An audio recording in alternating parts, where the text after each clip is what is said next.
할렐루야. 12월 16일 수요일 새벽 예배에 참여하시는 여러분을 진심으로 환영합니다. 오늘 하나님께서 주시는 말씀은 베드로전서 2장 11절로부터 25절 말씀 되겠습니다. 함께 말씀을 보도록 하겠습니다. 사랑하는 자들아, 고류민과 나그네 같은 너희를 권하노니 영혼을 거슬러 싸우는 육체의 정욕을 제어하라.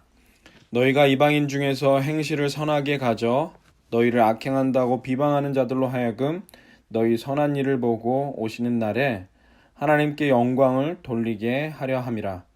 인간의 모든 제도를 주를 위하여 순종하되 혹은 위에 있는 왕이나 혹은 그가 악행하는 자를 징벌하고 선행하는 자를 포상하기 위하여 보낸 총독에게 하라. 곧 선행으로 어리석은 사람들의 무식한 말을 막으시는 것이라. 너희는 자유가 있으나 그 자유로 악을 가리는 데 쓰지 말고 오직 하나님의 종과 같이 하라.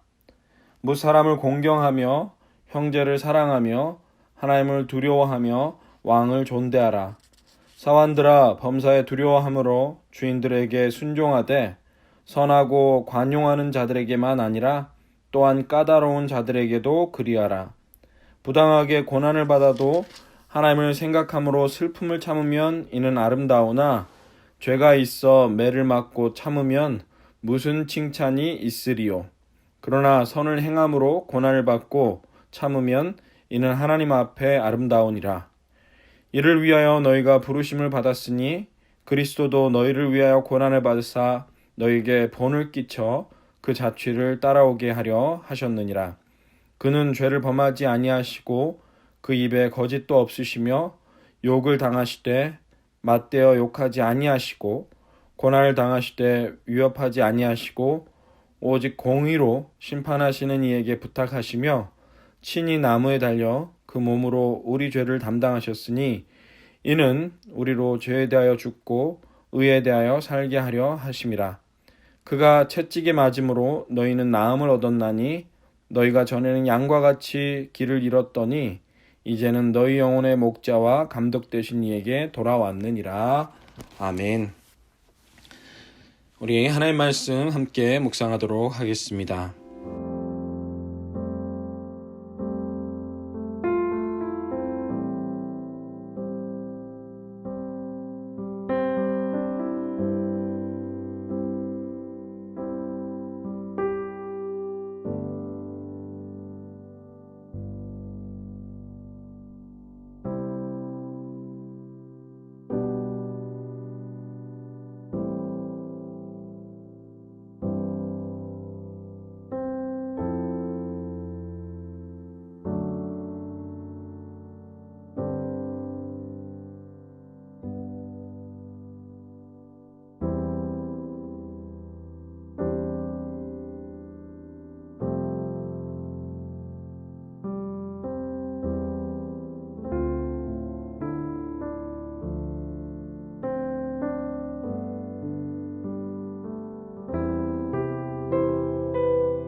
거룩하시고 존귀하신 하나님 아버지, 오늘도 주님 앞에 나아와 하나님의 음성을 들을 수 있도록 은혜 주시니 감사합니다.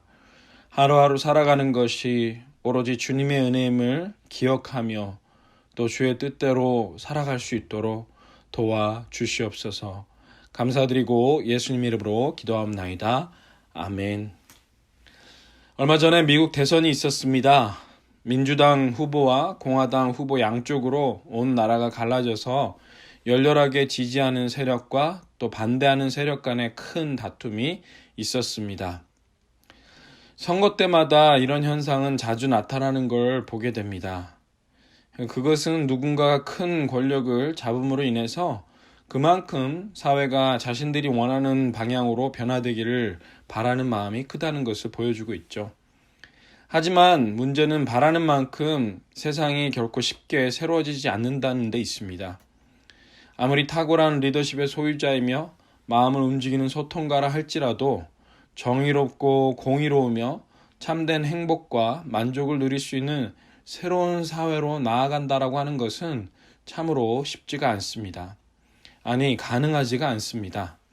왜냐하면 성경은 사회를 새롭게 하실 수 있는 유일한 분은 하나님밖에 없고 예수 그리스도를 통해 새로운 피조물로 거듭난 크리스찬들만이 어지러운 사회를 새롭게 할 수 있는 대안임을 밝히고 있기 때문입니다.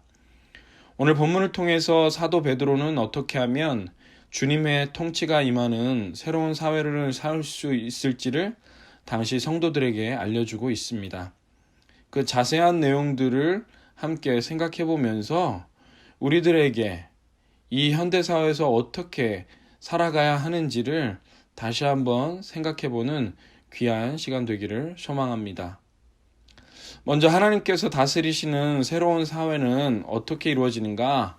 바로 치열한 내면의 싸움을 하는 크리스천들을 통해서 이루어진다고 할 수 있습니다. 세상은 단순히 분한 감정을 내고 구호만을 외친다고 해서 달라지는 게 아니라 실제적인 실천이 있을 때 변화가 가능한 것입니다. 베드로는 그 실천에 관해서 다음과 같이 말씀하고 있습니다. 오늘 본문 11절로부터 12절까지 말씀 보시겠습니다.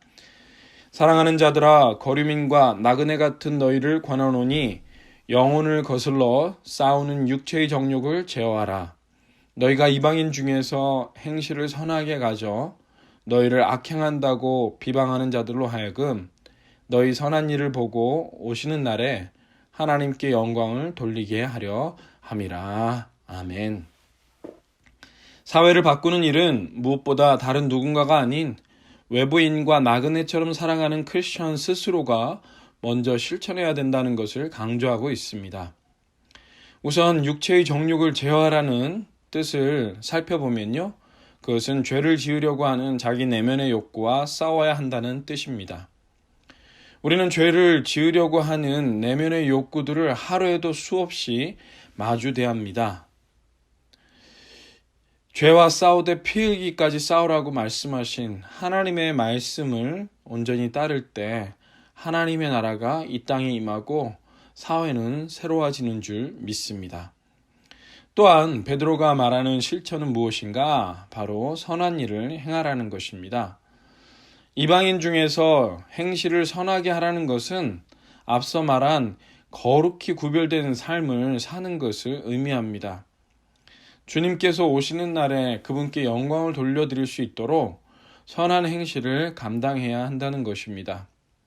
이것은 단순히 도덕적인 삶을 산다는 차원을 뛰어넘어서 언제 어디서나 필요한 빛과 소금처럼 귀중한 존재로 행하는 것을 의미합니다. 불신자들이 교회로 처음 나오는 경우들을 보면 뭔가 대단한 것에 의한 것이 아니었습니다.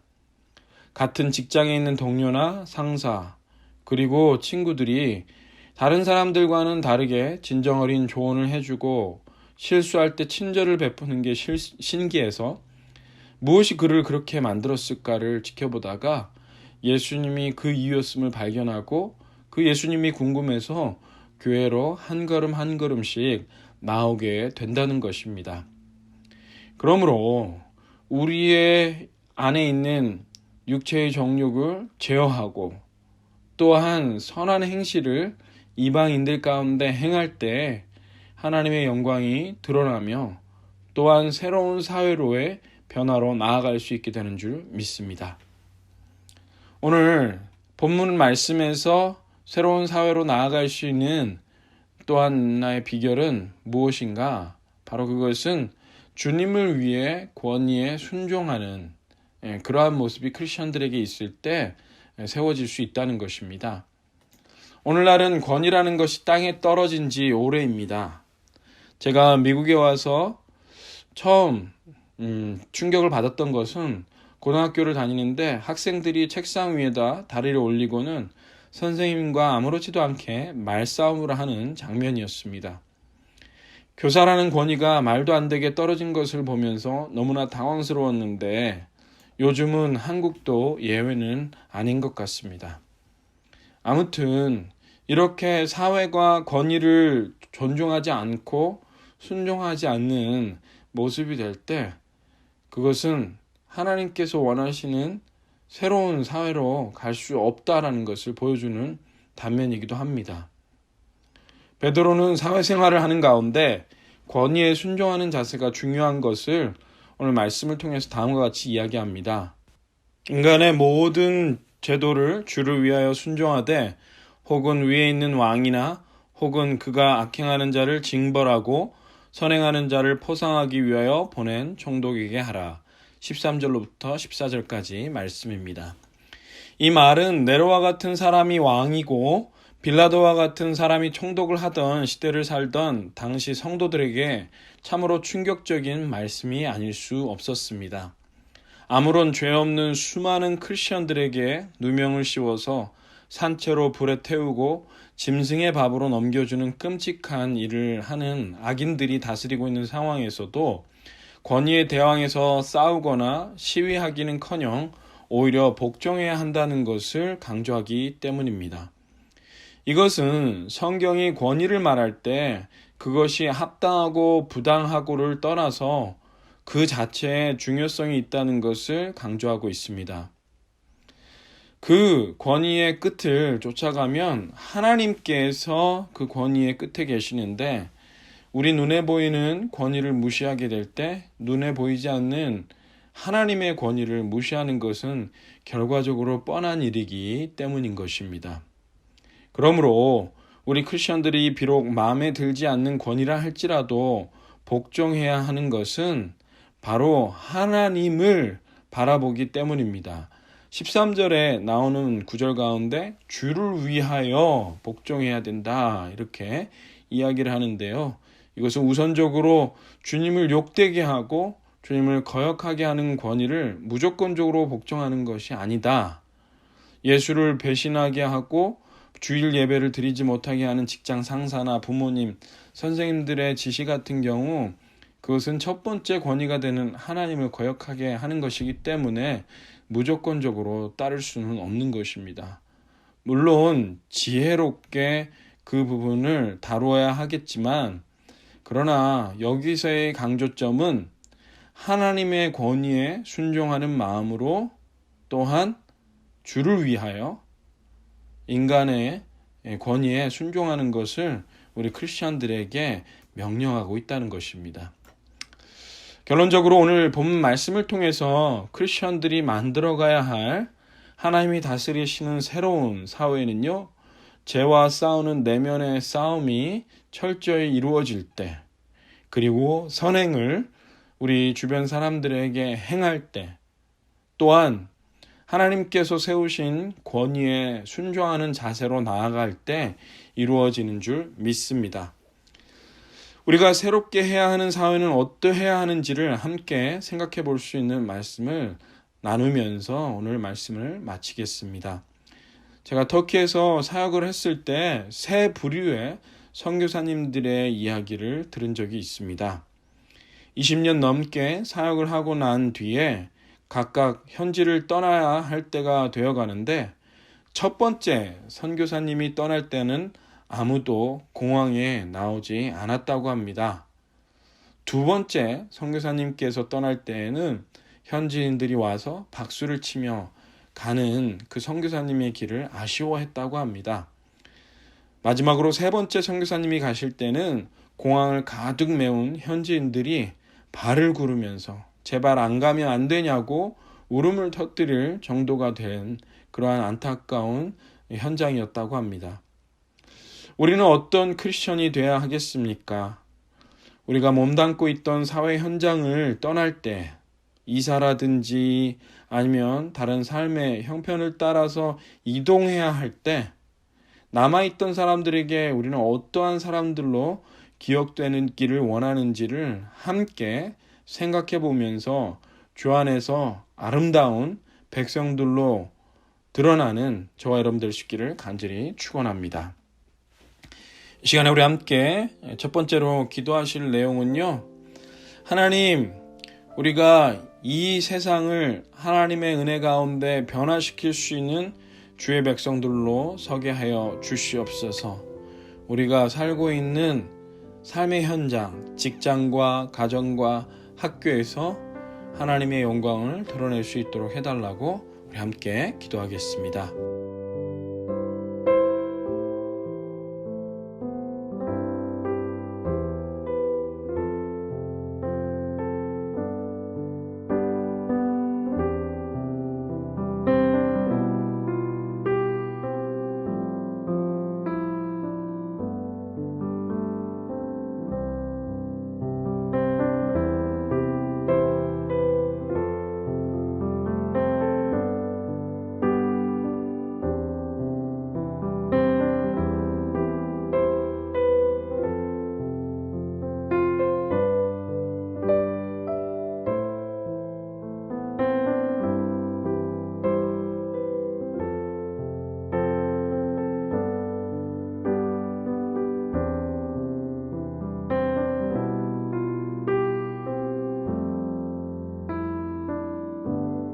두 번째로 함께 기도하기 원하는 것은요. 우리 한빛교회가 이곳 샌디에고 지역에 참으로 빛과 같은 역할, 소금과 같은 역할 감당하면서 사회를 변화시켜가는 예수 그리스도의 이름으로 변화시켜가는 그 귀한 일을 감당할 수 있도록 해달라고 합심하여 기도하겠습니다.